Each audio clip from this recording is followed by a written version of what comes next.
got out of Pick like 4 hours ago from the Youth Study Center. I had stepped down, and when I first got here, I mean, I met Six and everything I was feeling out of place, like didn't know what was going on, and I didn't think I was gonna make it, but you know, he cleaned me up, got me new clothes, got me a fresh haircut. Fresh to death, right? Fresh, and, you know, making me feel better about myself, and I actually think that now I got a chance, even though my mom and my brother passed away, but like this feeling cleaner and getting out of these clothes make me feel like I can go back to school, I can do something in my life, like I can turn it around, because I mean, I don't want to go back to Pick, I don't want to go back to anything. I just want to make sure I finish school for my mom and also my brother, but stop being a statistic, do what I need to do, handle my business.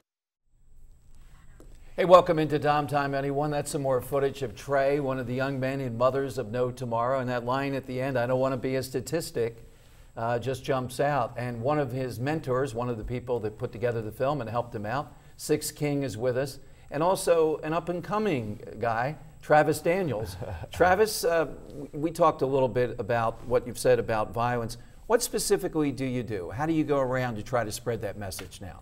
I'm actually, right now, working with a group. We're working on a Memories project where we're working on, you know, finding the identity, recapturing the identity of a person who was lost through the violence.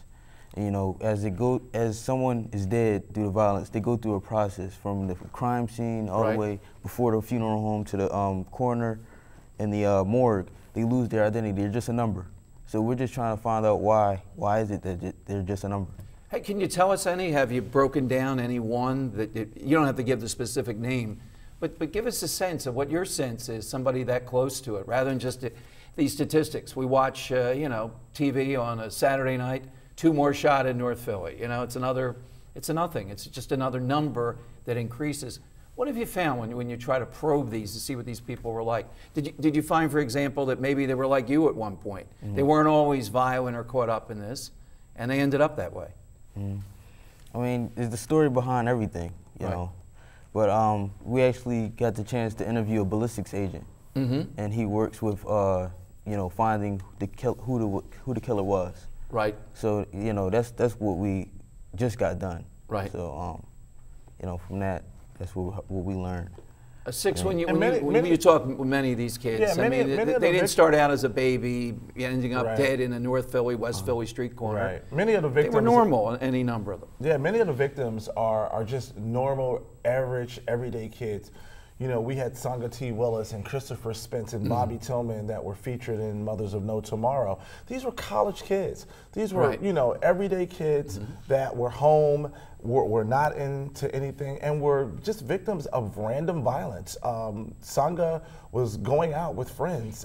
He was on his way back to college the next day and was accosted by someone from Trenton and just shot him in the back of his head. Well, let me ask you too. That you came up. You're an African-American male. Yes. You grew up in L.A. You've been here and all. Well, I grew up in Florida. You grew up in Florida. Okay. Right. Did you ever have a sense that you know, any day could be your last? That you have a different, because of the violence, maybe the police? Yeah, absolutely. I grew up in public housing. I lost about 16, maybe 17 friends to murder, and it got to the point where I went to so many funerals I couldn't even cry anymore. But I still was instilled a hard work ethic. I wasn't getting hosed down because I was going to public school. Right. I wasn't, you know, so. Well, look at Travis tonight. I mean, just his presence here. He's not growing up in the lap of luxury or whatever. Right. He's seen some of this stuff. Right. And so, not only is he okay, he's actually doing something, maybe more than most people, to stop some of this. I mean, how old are you, Travis? 17. 17. At 17, I don't know about you, Six. I wasn't doing what he's doing, sitting here on the TV thing. I was on the phone all day. Yeah, I was playing basketball. Right. I wasn't out preaching this message and talking about this and trying to break down crime and talk about these people are not statistics. Right, and this is where it starts. It starts with our youth. And so, you know, I can't use the same 50-year positioning statement that my mom used, you know, because I'm standing on her shoulders and the people's shoulders that, you know, made this way for me to be a productive member of society and an American. Not only that, a great African American. But what do you say on the other side? People say there's still racism out there. Come on, Six. Just because you're articulate, attractive guy, a media guy, you made it, etc. Come on, you're 1 out of a million. Listen, I'm not. And I think Travis, you're 1 out of a million too, and I want to leave you out of here. No, we're absolutely not. And I always, point to our first African-American senator in 1870. I mean, how hard was it for a brother back in 1870? In Mississippi, right? In Mississippi to be, an American senator. So it's not like a racistic atmosphere has never existed in America. It has, but it never stopped great Americans like Dr. King and Medgar Evers and Rosa Parks from achieving to their highest levels. And so we have a duty. I have a duty. Travis has a duty. As a young African, it's going to be a time where he will never know that, hey, I can't be elected president. I never thought I would see it in my lifetime. I've seen it in my lifetime. He's seen it in his lifetime. So when we come together as Americans, we can do anything. No excuses. I'm just... Now, you're headed to, Travis will be here, and certainly people can contact you if they want to have Travis come and speak. But you're headed to Chicago, of all places. Yes, I'm going to. Which just strikes me as a war zone. This is domestic terrorism, what's going on in Chicago right now. Yes, it really is. And I'm going to Chicago. I'm bringing the KKK outfit. You're doing that? Do you have a spot in Chicago where you're going to do it? I'll probably do it near the Chicago Police Department. No, I'm actually going. I'm actually going into the Navy. Probably in places where I feel like it would be affected the most. I did the stats.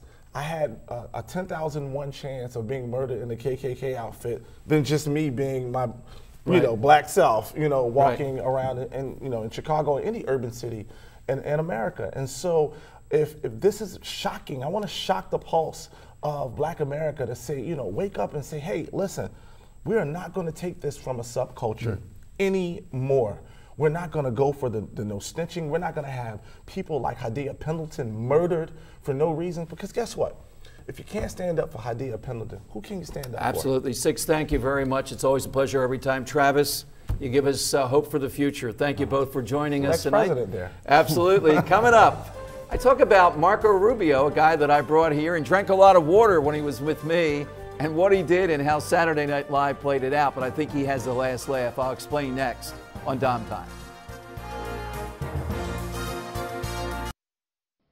In the short time that I've been here in Washington, nothing has frustrated me more than false choices like the one the president laid out tonight.